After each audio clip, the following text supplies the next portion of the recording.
Welcome to What in the World of News. I'm Leanna Quisto, and I'm very excited to introduce you to this new series developed by Ads24 aimed at interrogating the opinions, insights and myths about the value, credibility and future of news for the South African public and advertisers in the country. And what better way to kick the series off than with Jo Van Eeden, the Editor-in-Chief of Media24's Afrikaans dailies, Die Burgerbeeld and Volksblad, as well as the publisher of one of the most popular digital news platforms, Netwerk24. Jo has more than 20 years' experience as a journalist, which includes time at the Sunday newspaper Rapport and as editor of Volksblad. So without any further ado, hi Jo, and thank you very much for taking the time to join us this morning. Thank you for the opportunity. I think one of the key topics that are challenging, or that is challenging the market today, is the advent of the plethora of media that we're dealing with in the country or in the world. What, in your view, are the key shifts that have taken place in the media environment, and what do you believe are driving these shifts? The access to information in terms of what we have now compared to what we have, say, for instance, 25 years ago, it's almost not possible to make that comparison. And all of a sudden, anyone with a Twitter account can be a journalist, and people spread information, and they've got followers, and everyone's excited about knowing what's going on immediately. So the immediacy of it definitely had an impact on the industry. But with that came the whole issue of trustworthiness. Can you trust what you see? And that became an issue. The second thing that made a huge impact, also related to social media, is the fact that news and the way we used to deliver news in print specifically is not a one-way conversation anymore.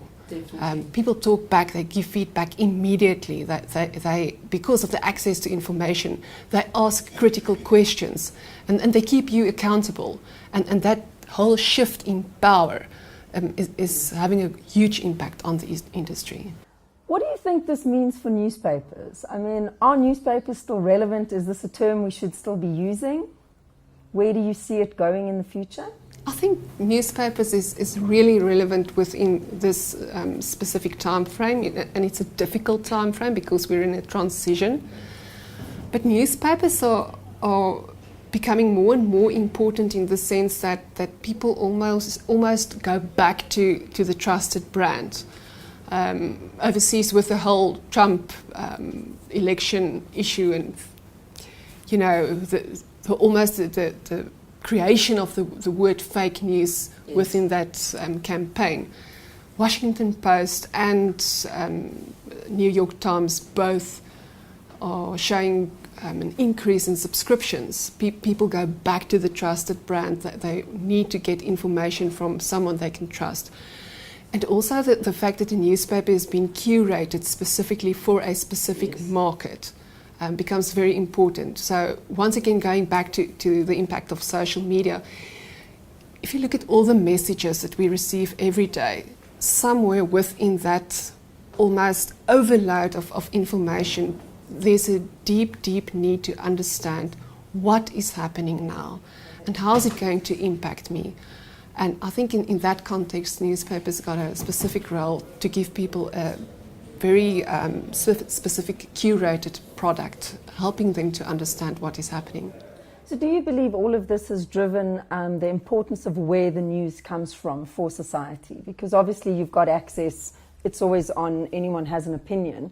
None of that is vetted, particularly on certain social media platforms. So do you believe that the curation capability and the credibility of the journalistic content makes the news that much more credible for advertisers and people to place their brands in that environment? Absolutely. If you look what happened with Google in the past few months, more or less 250 very, very influential companies decided to cancel advertisements on Google. Yes.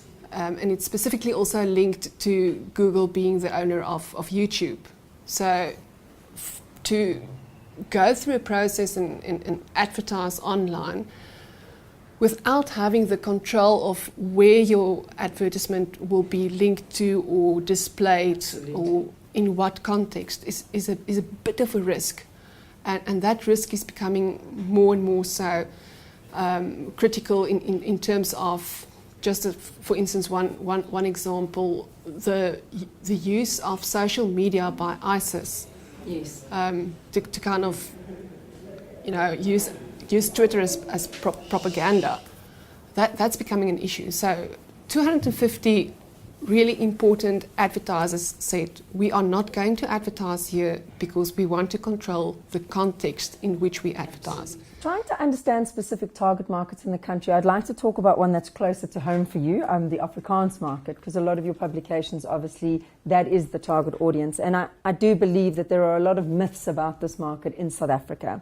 How would you describe the Afrikaans community in South Africa?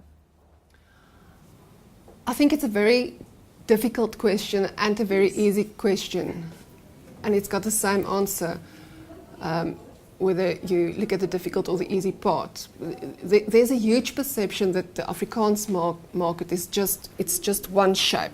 This is it. It's the Afrikaans market. There's not a lot of understanding, I think, for the fact that there's a lot of difference, a lot of different kinds of segments within the Afrikaans market. People that's not well known with Afrikaans people or the market itself will think Afrikaans, white, conservative. Yes. And that is not true. Within that market and within that readership and within that whole spectrum of opinions, it's a truly diverse group of people. In light of these assumptions, because a lot of advertisers have got quite a few assumptions about the Afrikaans community in South Africa, what would some of your tips or guidance be for brands that would like to advertise across your platforms? I think if you are really serious about the Afrikaans market and if you're serious about their money, be serious about their language. I think there's a lot of people that kind of identify a campaign and there's a lot of creative energy going into it, and it's a prize-winning advertisement in English, and then as an afterthought it's been translated into Afrikaans. Absolutely. So why don't you really invest in being creative in a beautiful, beautiful language that speaks to the heart of a very special audience? Thank you very much, Jo. Thanks for spending your time with us today. It's been really insightful for both myself and I'm sure for our viewers. To our viewers, thank you very much. Stay tuned for our next episode. We'll see you soon.